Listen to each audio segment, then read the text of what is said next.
U mračnim dubinama gdje ljudsko oko nikada nije kročilo, pre nego što je zemlja dobila svoje obrise, a more se razlilo preko bezdana, rođeno je jedno od najstrašnijih bića koje je ikada postojalo, Levijatan. Njegovo ime se šaputalo među prorocima i zapisivalo u drvne tekstove, uvek sa istom porukom, strah i uništenje. Kažu da Levijatan nije stvoren kao i druga stvorenja. On je proizišao iz haosa, iz prvobitne tame koja je postojala pre vremena. Bio je duh mora, ali ne mirnog, već onog što lomi brodove, davi mornare i donosi užas u talasima. Njegovo telo je opisano kao ogromno i beskonačno, delom zmija, delom zmaj, delom riba, ali u celini nešto što ljudski ne može da shvati. Njegove krljušti sjaje u tami poput crnog čelika, a oči gore kao dva žara u dubinama okina. U starim spisima, Levijatan je često nazivan kraljem ponosa, bićem koje vlada morem i svim stvorenjima u njemu. Nikomu nije mogao prići, a njegov dah se opisivao kao otrovni dim koji pali vazduh. Njegov rep mogao je da obori planine, a njegova čeljust da proguta gradove. Ali ono što ga je činilo posebno jezivim nije bila samo njegova snaga.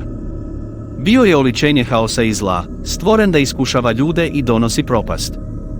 U hebrejskoj tradiciji, Bog ga je stvorio, ali ga je i osudio na uništenje u posljednjim vremenima.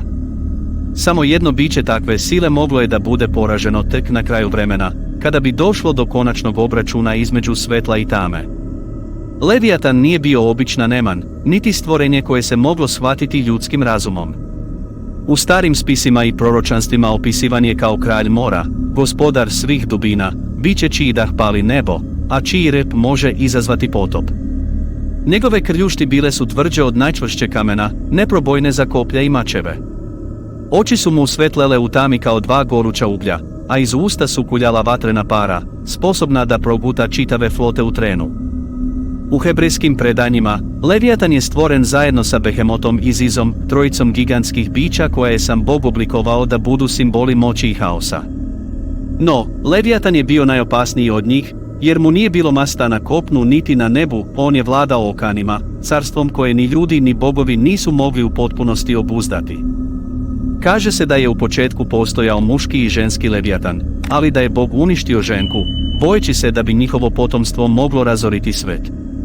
Samo jedan primjerak ostavljen je da luta okeanima, kako bi pokazivao silu i kaznu svim smrtnicima koji se usude da pređu granice svoje moći. Levijatan je u mitovima imao i drugu ulogu, on je bio stražar tajni koje leže na dnu mora. U njegovim dubinama nalaze se izgubljeni gradovi, drvni hramovi i pokopane vojske. Oni koji su pokušali da ih pronađu, nestajali bi bez traga, progutani u kandže i čeljusti na mani koja ne prašta. Srednjovekovni sveštenici su ga opisivali kao simbol greha, pohlepe i oholosti. Kažnjeni dušnici padali bi u njegova usta, gde bi večno bili žvakani u tami, dok bi njihovi oci odjekivali kroz beskonačni okin. Za njih, Levijatan nije bio samo neman, već sam pakao u obliku morske zveri. U nekim predanjima, na kraju sveta, Levijatan će biti posljednji izazov ljudskog roda. Kaže se da će ga pravednici i bogovi srušiti, a njegovo meso biće podeljeno među vernicima kao nagrada za njihovu veru. Njegova koža, tvrđa od svakog metala, postaće šator u kojem će posljednji narod živeti dok svet ne bude ponovo stvoren. Ali u drugim verzijama priče, Levijatan nikada neće biti uništen. On će ustati sa dna okina kada se zvezde poremete, kada se sunce ugasi i mezak popije sopstvenu krv. Tada će njegov krik, dublji od groma, probuditi mrtve i pozvati haos da se vrati na zemlju. Neki veruju da se Levijatan i dalje krije u najdubljim delovima mora, tamo gdje ljudska ruka nikada nije kročila. Možda spava, čekajući trenutak da se probudi. Možda je već budan, prateći brodove što prelaze okin, gledajući ih sa dna, dok mu ogromne senke klize ispod površine. Jer Levijatan nije samo mit. On je strah od nepoznatog, neminovnost smrti i sila prirode koju čovjek nikada neće ukrotiti. A oni koji se usude da traže njegovu istinu, rizikuju da postanu dio njegovog mračnog carstva, zauvek izgubljeni u dubinama koje nemaju kraja. Pišite svoje utiske u komentarima. Ako želite još ovakvih istinitih i jezivih sadržaja, podržite kanal tako što ćete stisnuti like, share i subscribe.